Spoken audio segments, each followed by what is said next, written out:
Stop press breaking news. इससे बड़ी खबर कोई नहीं हो सकती है दोस्तों। हमास ने इस्राएल के प्रधानमंत्री बेंजामिन नेतन्याहू के घर पर हमला किया है बगैर वक्त बर्बाद किए। दोस्तों वो वीडियो मैं आपको दिखलाना चाहता हूं और उस वीडियो को मैं अपने शब्दों के जरिए बयान करूंगा। आपके पूरे स्क्रीन पर आप उस वीडियो को देख रहे हैं दोस्तों। आप देख सकते हैं अपने स्क्रीन पर आप बाकायदा एक हेलीकॉप्टर देख रहे हैं और उस हेलीकॉप्टर के आसपास आप एक ड्रोन देख रहे हैं। आप देख सकते हैं ड्रोन किस तरह से हेलीकॉप्टर को सर्कल करता है। हेलीकॉप्टर पूरी कोशिश करता है इस ड्रोन को नीचे गिराने की, मार गिराने की, मगर ऐसा नहीं हो पाता है। दरअसल हमास की तरफ से 3 ड्रोन छोड़े जाते हैं और इस्राएल इनमें से एक ड्रोन को गिरा पाने में नाकाम साबित होता है और यही ड्रोन जो है बेंजामिन नेतन्याहू के घर पर जाकर गिरता है। आप देख सकते हैं दोस्तों उनके घर में क्या इस वक्त हालत है। तस्वीर जो है उनके घर के अंदर की नहीं मिल पा रही है क्योंकि आप जानते हैं इस्राएल के अंदर मीडिया को लेकर काफी पाबंदियां हैं और यह तस्वीर जो है इनके घर से थोड़ी दूर की तस्वीर है जहां पर आप देख सकते हैं तमाम जो राहत कर्मी मौजूद हैं, पुलिस है, सिक्योरिटी फोर्सेस हैं, वो तमाम लोग यहां पहुंच चुके हैं। बड़ी खबर इस वक्त ये कि इस्राएल के प्रधानमंत्री बेंजामिन नेतन्याहू के घर, शिजारिया इस जगह का नाम है, कई लोग इसे केसरिया भी कह रहे हैं, बीबीसी के मुताबिक इसे शिजारिया कहते हैं। यहां पर यह हमला हुआ दोस्तों, मैं आपको बतलाना चाहूंगा और बीबीसी इस बारे में क्या कह रहा है मैं आपको पढ़ के सुनाना चाहता हूं। एक एक शब्द पर गौर कीजिएगा। इस्राएली सरकार के एक प्रवक्ता ने कहा है कि इस हमले के दौरान प्रधानमंत्री नेतन्याहू और उनकी पत्नी दोनों ही घर पर मौजूद नहीं थे, साथ ही इसमें कोई भी हताहत नहीं हुआ है। इस्राएली प्रधानमंत्री नेतन्याहू का घर शिजारिया इलाके में है। इससे पहले इस्राएली सेना ने कहा था कि शनिवार की सुबह इस्राएल की तरफ 3 ड्रोन हमले हुए थे। इसमें से एक ड्रोन ने एक इमारत को निशाना बनाया था, वहीं बाकी 2 ड्रोन्स को इस्राएल ने रोक दिया था। एक सोशल मीडिया पोस्ट के हवाले से ऐसा कहा जा रहा है कि ड्रोन का निशाना बनी इमारत बेंजामिन नेतन्याहू के निजी आवास का हिस्सा थी। इससे पहले इस्राएली रक्षा बल यानी आईडीएफ ने जानकारी दी थी कि शुक्रवार रात देर रात लेबनान से करीब 20 मिसाइलें इस्राएल में घुसी हैं। दोस्तों इसके अलावा इस्राएल के एक हमले में गजा में करीब 33 लोग मारे गए। सही सुना आपने दोस्तों, 33 लोग मारे गए हैं और यह एक रेफ्यूजी सेंटर पर हमला किया गया है। यानी कि एक तरह से कहा जा सकता है कि इस्राएल बाज नहीं आ रहा, वो लगातार गजा और लेबनान के शरणार्थी जो इलाके हैं उस पर हमला बोल रहा है। मगर ये जो हमला हुआ है ना दोस्तों बेंजामिन नेतन्याहू के घर पर, यह बहुत कुछ कहता है। यह कहता है कि हिजबुल्लाह और हमास एक साथ काम कर रहे हैं, नंबर 1। नंबर 2, बेंजामिन नेतन्याहू भी इनके हमले से दूर नहीं है। जी हां, इतने करीब पहुंच गए वो। और बात यहां नहीं रुकी क्योंकि बेंजामिन नेतन्याहू और उनकी पत्नी उस वक्त शिजारिया के इलाके के इस घर में मौजूद नहीं थे। क्योंकि कल्पना कीजिए दोस्तों, अगर प्रधानमंत्री नेतन्याहू वहां मौजूद होते तो आप अंदाजा नहीं लगा सकते कि दुनिया की राजनीति में कितना खतरनाक मोड़ आता। और आपके जहन में सवाल होगा कि अचानक यह हमला क्यों हुआ। 3 ड्रोन्स फायर किए जाते हैं। इस्राएल की आईडीएफ 2 ड्रोन्स को मार गिराती है मगर एक ड्रोन अपने निशाने पर लगती है। मैं आपको याद दिलाना चाहूंगा याह्या सिनवार को 24 घंटे पहले ही इस्राएली सेना ने मौत की घाट उतारा है एक टैंक हमले में। सबसे पहले दोस्तों ये वीडियो सामने उभर कर आता है जिसमें एक ड्रोन जो है वो याह्या सिनवार के पास पहुंचता है। याह्या सिनवार जो है एक लकड़ी फेंकते हैं उस ड्रोन की तरफ और इसी वीडियो के कुछ लम्हों के बाद याह्या सिनवार जो हैं वो मारे जाते हैं। खबर यह भी आ रही है दोस्तों कि इस्राएली सेना ने उनकी एक उंगली काट कर ले गए थे। अब आपके जहन में सवाल होगा ऐसा क्यों? ऐसा इसलिए क्योंकि बेंजामिन नेतन्याहू के ऐलान करने से पहले वो इस बात की तस्दीक कर लेना चाहते थे कि जिस व्यक्ति को उन्होंने मौत की घाट उतारा है वो याह्या सिनवार ही हैं। और ये वो तस्वीर है दोस्तों, आप देख सकते हैं आईडीएफ फोर्सेस के जवान खड़े हैं और जो व्यक्ति नीचे पड़ा हुआ है दोस्तों रबल में, वो याह्या सिनवार हैं। जी हां, इस तस्वीर को आईडीएफ की तरफ से वायरल किया जा रहा है। स्वाभाविक सी बात है दोस्तों, इसकी पुष्टि जो है अभी हम खुद नहीं कर सकते हैं, मगर इस तस्वीर में साफ तौर पर देखा जा सकता है। आईडीएफ के 3 जवान खड़े हुए हैं, 3 सैनिक खड़े हुए हैं और जमीन पर याह्या सिनवार जैसा दिखने वाले शख्स जो हैं वो खड़े हुए हैं। और उस हत्या के ठीक बाद बेंजामिन नेतन्याहू के घर पर हमला होता है। बेंजामिन नेतन्याहू जानते हैं कि वो भी हमास और हिजबुल्लाह के हमले से ज्यादा दूर नहीं है। मैं आपको दिखलाना चाहता हूं दोस्तों, अल जजीरा के अंदर जैसे ये खबर आती है, ब्रेकिंग न्यूज को लेकर क्या माहौल था। बकौल अल जजीरा जहां पर यह हमला किया गया है, यह बहुत ही हाई प्रोफाइल जगह है। यहां पर इसराइल के बड़े बड़े मंत्री रहते हैं। यही नहीं, यहां पर कई अहम रिफाइनरीज भी मौजूद हैं। सुनिए अल जजीरा इसके बारे में क्या कह रहा है। Inside Israel. Noor, before I come to you, I'll just tell our viewers that we're looking at the latest pictures from Caesarea, where that drone targeted the residence of the Israeli Prime Minister Benjamin Netanyahu, one of his residences, in fact. So let's bring in Noor. Over to you, Noor. What are you hearing about this drone that was launched from Lebanon? And tell us about this area in Israel.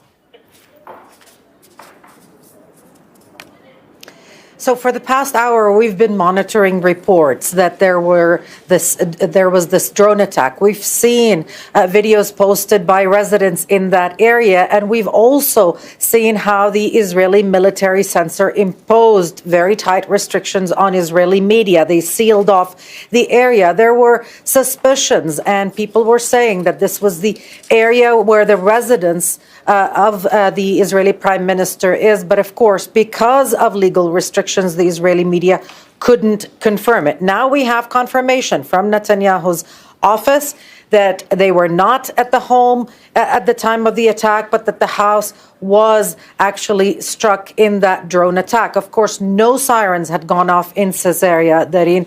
This is an area where business people and politicians live. It's an area where a lot of power is concentrated, but also a lot of strategic assets, namely military bases around Caesarea, or in that area there are gas refineries as well. And we've seen sirens go off in neighboring areas. We also saw sirens going off in Haifa. And this is a tactic that Hezbollah has used in the past, firing rockets while at the same time firing drones to different targets, in effect evading any kind of detection. There were even helicopters in the air, as we could see from the videos, but they couldn't intercept all the drones.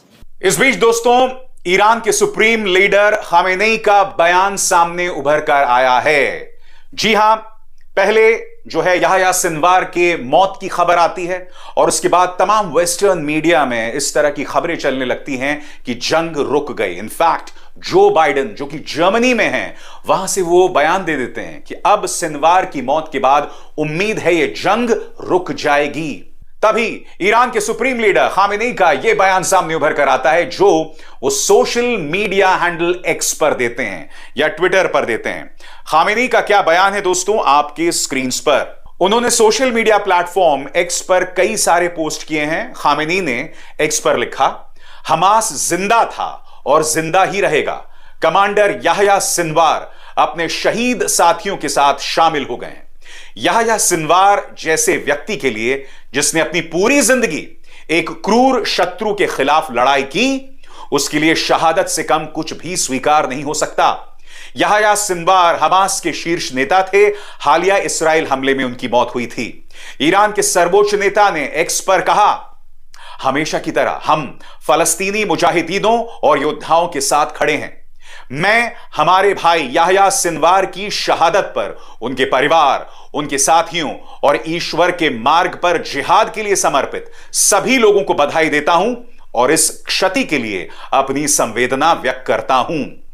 आगे supreme leader Khamenei क्या कहते हैं, आपके screen पर। Khamenei ने कहा कि Yahya Sinwar की मौत रेजिस्टेंस फ्रंट के लिए दुखद है, लेकिन शेख अहमद यासीन, फातही शाकाकी, रंतीसी और इस्माइल हानिया के बाद भी यह मोर्चा रुका नहीं और याह्या सिनवार की मौत के बाद भी यह आगे बढ़ेगा। सुप्रीम लीडर का आना स्वाभाविक था, उनका आना जरूरी था, क्योंकि अगर वो सामने नहीं आते तो हमास और हिजबुल्लाह के समर्थक जो हैं वो हतोत्साहित हो जाते हैं। वो सामने आए हैं ये बतलाने के लिए कि याह्या सिनवार की मौत के बावजूद, उनकी मौत के बावजूद ये रेजिस्टेंस जो है, ये आंदोलन जो है वो खत्म नहीं हुआ है। आज ही मैंने अपने प्लेटफॉर्म पर आपको बताया था कि किस तरह से याह्या सिनवार की जगह एक नहीं 3 लोग ले सकते हैं। 3 लोगों का नाम सामने उभर कर आ रहा है और स्वाभाविक सी बात है, जैसे ही ये 3 लोग जो हैं उनका नाम सामने आने लगा, तभी से उनकी गर्दन पर आईडीएफ की तलवार यानी इजरायली डिफेंस फोर्सेस की तलवार लटकने लगी है। क्योंकि देखिए, इसराइल का निशाना सिर्फ हमास या हिजबुल्लाह के मौजूदा नेताओं पर नहीं है। उनकी कोशिश है कि आने वाले जितने भी उत्तराधिकारी हैं उन्हें खत्म कर दिया जाए। और याद कीजिए दोस्तों, आज सुबह ही मैंने आपको खालिद मशाल के बारे में बताया था। खालिद मशाल वो शख्स है जिसे इसराइल ने 2 बार मारने की कोशिश की। एक बार उन्हें इंजेक्शन लगा दिया, जहरीला इंजेक्शन लगा दिया, और दूसरी बार उन्हें धीमा जहर दिया। इत्तेफाकन दोनों बार इसराइल ने ही खालिद मशाल को बचाया। एक बार जब पूर्व अमेरिकी राष्ट्रपति बिल क्लिंटन को दखल देना पड़ा, क्योंकि खालिद मशाल जॉर्डन के नागरिक थे, जॉर्डन में मौजूद थे और जॉर्डन के अमेरिका के साथ अच्छे ताल्लुकात हैं। नतीजा, इसराइल को दवा भेजनी पड़ी, एंटीडोट भेजनी पड़ी, जिसके चलते खालिद मशाल जो हैं वो बच गए। सवाल यही किया जा रहा है दोस्तों कि क्या इसराइल का अगला निशाना इस शख्स यानी खालिद मशाल पर होगा? दोस्तों, इस बीच इसराइल का गजा और लेबनान के बेकसूर नागरिकों पर निर्मम हमला जारी है। अल जजीरा की इस खबर के मुताबिक at least 44 Palestinians killed and more than 80 wounded in Israeli strike on northern Gaza's Jabalia and Maghazi refugee camps. सरल हिंदी में अगर इसका अनुवाद किया जाए तो जबाली और मगाजी शरणार्थी शिविरों में इसराइल एक हमला करता है जिसमें 44 फलस्तीनी मारे जाते हैं। और यह अपने आप में कितनी चिंताजनक खबर है दोस्तों। इसराइल जब चाहे वो गजा और लेबनान के बेकसूर नागरिकों पर हमला कर रहा है, उसे रोकने वाला कोई नहीं है। और जैसे जैसे दिन गुजरते जा रहे हैं, स्टेक्स बढ़ते जा रहे हैं। जी हां, क्योंकि आपने देखा किस तरह से बेंजामिन नेतन्याहू के शिजारिया इलाके में स्थित घर पर हिजबुल्लाह का ड्रोन पहुंच गया। अगर बेंजामिन नेतन्याहू अंदर होते तो सोचिए क्या नजारा होता। दुनिया की सियासत में, दुनिया के घटनाक्रम में किस तरह का मोड़ आता। उधर इसराइल लगातार एक के बाद एक हमास और हिजबुल्लाह के जो प्रमुख हैं उन्हें मौत के घाट उतार रहा है। ये तमाम खबरें बता रही हैं कि ये जो मामला है वो रुकने का नाम नहीं ले रहा है। जो लोग ये सोच रहे थे कि याह्या सिनवार की मौत के बाद ये लड़ाई रुक जाएगी, वो गलत फहमी में। क्योंकि अमेरिका को ऐसा लग रहा है, पश्चिम के कई देशों को ऐसा लग रहा है कि अब जंग रुक जाएगी, मगर ईरान के सुप्रीम लीडर सामने उभर कर आते हैं और वो कहते हैं सवाल ही नहीं पैदा होता, the resistance will go on. अब यहां पर सवाल ये उठता है दोस्तों कि क्या ईरान के सुप्रीम लीडर ये बात महज अपने समर्थकों को फुसलाने के लिए कह रहे हैं? क्योंकि देखिए, इस वक्त हिजबुल्लाह हो, हमास हो या फिर ईरान, उन्हें भी एक संदेश देना है कि हम हार नहीं रहे हैं। क्योंकि हर गुजरते दिन के साथ उनके कमांडर्स मारे जा रहे हैं, बेकसूर नागरिकों पर निशाना साधा जा रहा है। उधर इसराइल पर हमले तो हो रहे हैं, मगर उस पैमाने पर इसराइल को नुकसान नहीं हो रहा है। तो स्वाभाविक सी बात है, इस वक्त ईरान, हिजबुल्लाह और हमास के लिए जरूरी हो जाता है कि वह अपने सपोर्टर्स को एक ऐसा संदेश दें कि हर कीमत पर यह जंग जो है जारी रहेगी और हम पीछे नहीं हटने वाले हैं। मगर आज जिस तरह से बेंजामिन नेतन्याहू के घर पर हमला हुआ है ना, यह अपने आप में बहुत क्रूशियल है, बहुत निर्णायक है। यह बताता है कि आने वाले दिनों में कुछ भी हो सकता है। इंतजार कीजिए, क्योंकि मध्य पूर्व में जो हो रहा है वो तमाम खबरें, ब्रेकिंग न्यूज से लेकर उसका एनालिसिस, उसकी बारीक एनालिसिस, निष्पक्ष होकर, किसी साइड को ना लेकर, क्योंकि मेरे मंच पर मैं इसराइल की क्रूर कार्रवाई की कड़ी आलोचना करता हूं, उसे आतंकवादी कार्रवाई तक बताता हूं, और दूसरी तरफ हमास और हिजबुल्लाह के मारे गए नेताओं को शहीद करार नहीं देता हूं। खबर सिर्फ फैक्ट्स पर। अब इज़हार शर्मा को दीजिए इजाजत। नमस्कार। स्वतंत्र और आजाद पत्रकारिता का समर्थन कीजिए, सच में मेरा साथी बनिए। बहुत आसान है दोस्तों, इस ज्वाइन बटन को दबाइए और आपके सामने आएंगे ये 3 विकल्प, इनमें से एक चुनिए और सच के इस सफर में मेरा साथी बनिए।